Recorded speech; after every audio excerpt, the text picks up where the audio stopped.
Hallelujah. കർത്താവിന്റെ അതിപരിശുദ്ധ നാമം വാഴ്ത്തപ്പെടട്ടെ. വീണ്ടും വരുന്ന കർത്താവായ യേശു ക്രിസ്തുവിന്റെ മാധുര്യ നാമത്തിൽ ഏവർക്കും സ്നേഹ വന്ദനം. 1 തീമോഥെയോസിന്റെ ലേഖനം 6:19 സാക്ഷാലുള്ള ജീവനെ പിടിച്ചുകൊള്ളേണ്ടതിന് വരുംകാലത്തേക്ക് നല്ലൊരടിസ്ഥാനം നിക്ഷേപിച്ചുകൊള്ളുവാനും ആജ്ഞാപിക്കാം. ഇവിടെ അപ്പോസ്തലനായ പൗലോസ് തീമോഥെയോസിനോട് പറയുന്ന ഒരു പ്രത്യേക വാചകമാണല്ലോ നമുക്കിവിടെ കാണുവാൻ കഴിയുന്നത്. വരും കാലത്തേക്ക് നല്ലൊരടിസ്ഥാനം നിക്ഷേപിച്ചുകൊള്ളുവാനും ആജ്ഞാപിക്കാം.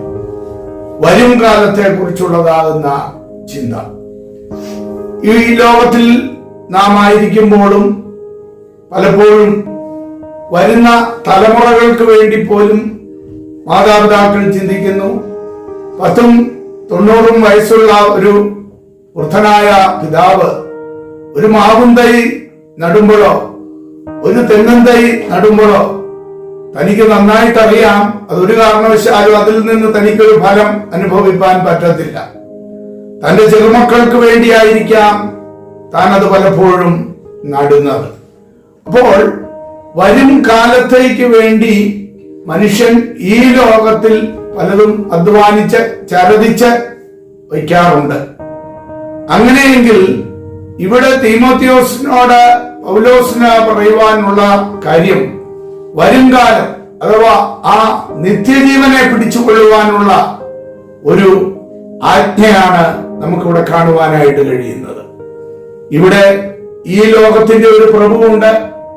ഈ ലോകത്തിന്റെ പ്രഭു അവന്റെ ഇഷ്ടപ്രകാരം അവന്റെ ഹിതപ്രകാരം അവന്റെ രാജ്യത്തിലേക്ക് ആളുകളെ ചേർക്കുവാൻ പൈശാചികൻ അക്ഷീണ പരിശ്രമം ചെയ്തുകൊണ്ടിരിക്കുന്നതാണ് നമുക്ക് ലോകത്തിൽ കാണുവാനായിട്ട് കഴിയുന്നത്. എന്നാൽ വരുംകാലം എന്നത് ആ നിത്യത അത് ഓരോ ദൈവവൈതലിനു വേണ്ടിയും സർവശക്തനായ ദൈവം ഒരുക്കി വച്ചിരിക്കുന്നതാകുന്ന ഒരു യാഥാർത്ഥ്യമാണ്. എന്നാൽ ആ വരുംകാലത്തിൽ അതിന്റെ അനുഭവങ്ങൾ സ്വായത്തമാക്കണമെങ്കിൽ ഈ ലോകത്തിൽ മരിപ്പാൻ ആഗ്രഹിക്കുന്ന ഒരുവന് മാത്രമേ ആ നിത്യ ജീവൻ അവകാശമാക്കുവാനായിട്ട് കഴിയുള്ളൂ. എന്ന് പറഞ്ഞാൽ ഈ ലോകത്തിലെ ചില തത്വസംഹിതകളുമായി ഇഴുകിച്ചേർന്നു പോകുവാൻ അവന് സാധ്യമല്ല. പാപസംബന്ധമായി അവൻ മരിച്ചിരിക്കണം എന്നുള്ളതാണ് ദൈവത്തിന്റെ വചനം നമ്മോട് എപ്പോഴും അനുശാസിക്കുന്നതാകുന്ന യാഥാർത്ഥ്യം. ദുഷ്ടൻ അവന്റെ രാജ്യത്തിന്റെ കെട്ടുപണി ഈ ലോകത്തിൽ നടത്തിക്കൊണ്ടിരിക്കുകയാണ്. എന്നാൽ സർവശക്തനായ ദൈവം തന്റെ രാജ്യത്തിന്റെ കെട്ടുപണിക്ക് വേണ്ടിയിട്ടാണ് തന്റെ ഏകജാതനായ പുത്രനെ ഈ ലോകത്തിലേക്ക് നൽകുവാനായിട്ട് ഇടയായി തീർന്നത്. പഴയ നിയമത്തിൽ നമുക്ക് ചില കാര്യങ്ങൾ ചിന്തിക്കുമ്പോൾ കാണുവാനായിട്ട് കഴിയും. ലോത്ത് താൻ നീരോട്ടമുള്ളതായ ഈ ലോകം തെരഞ്ഞെടുത്തു അതിന്റെ പുറകെ പോകുവാനായിട്ട് ഇടയായി തീർന്നു. അതിന്റെ പരിണത ഫലം തന്റെ മക്കളും തന്റെ ഭാര്യ ഉൾപ്പെടെ അവർ പൂർണ്ണമായി നഷ്ടപ്പെട്ടു പോകുവാനായിട്ടാണ് ഇടയായി തീർന്നത്.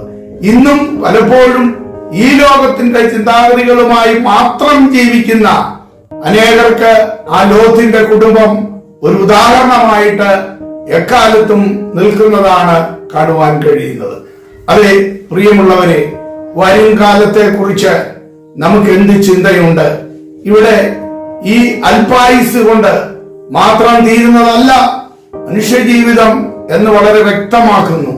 കർത്താവ് പറഞ്ഞ ഉപമകളിലാകട്ടെ തിരുവചനത്തിലാകട്ടെ ആദിയോടന്തം നമ്മൾ പരിശോധിച്ചു കഴിഞ്ഞാൽ ആ വരും കാലത്തെ നിത്യതയെ കുറിച്ചാണ് നമുക്ക് കാണുവാനായിട്ട് കഴിയുന്നത്. പത്യകന്യകമാരുടെ ഉപമയാകട്ടെ മറ്റ് ഏത് തിരുവചന ഭാഗങ്ങൾ എടുത്താൽ തന്നെയും അതാണ് തിരുവചനത്തിന്റെ ആത്യന്തികമായ ഏറ്റവും കാതലായ വിഷയം. ആയതിനാൽ പ്രിയമുള്ളവരെ, ആ വരുംകാല നിത്യതയ്ക്ക് വേണ്ടി നാം ഒരുങ്ങിയിട്ടുണ്ടോ എന്ന് നമുക്കൊന്നുകൂടി വിചിന്തനം ചെയ്യാം.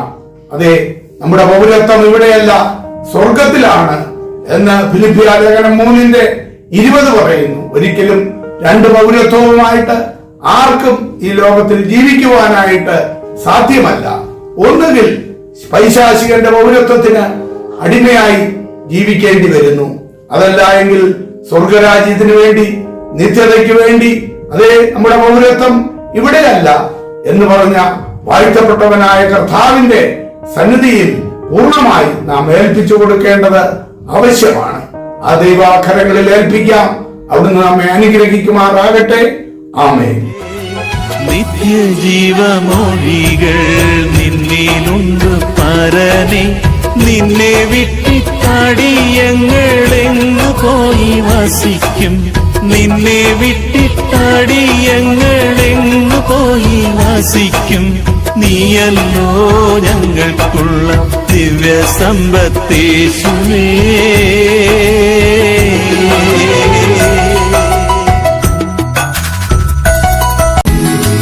നീയല്ലോ ഞങ്ങൾക്കുള്ള ദിവ്യ സമ്പത്തേശുവേ. നീയല്ലാതില്ല ഭൂവിൽ ആഗ്രഹിപ്പാനാരുമേ, നീയല്ലാതില്ല ഭൂവിൽ ആഗ്രഹിപ്പാനാരുമേ.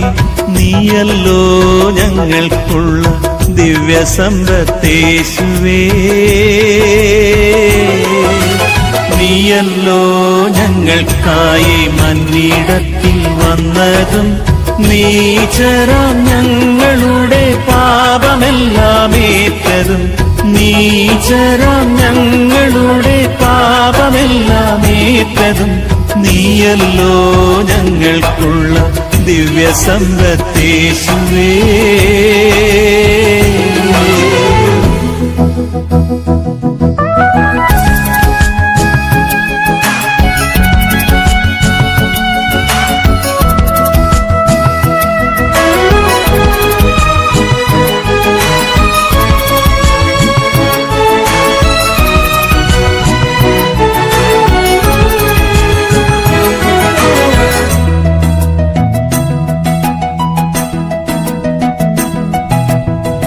അന്നോ ഞങ്ങൾക്കുള്ളതെല്ലാം തന്നു പോറ്റുന്നോൻ, ഇന്നുമെന്നും കൂടെയുണ്ടെന്നുള്ള വാക്കു തന്നവൻ, ഇന്നുമെന്നും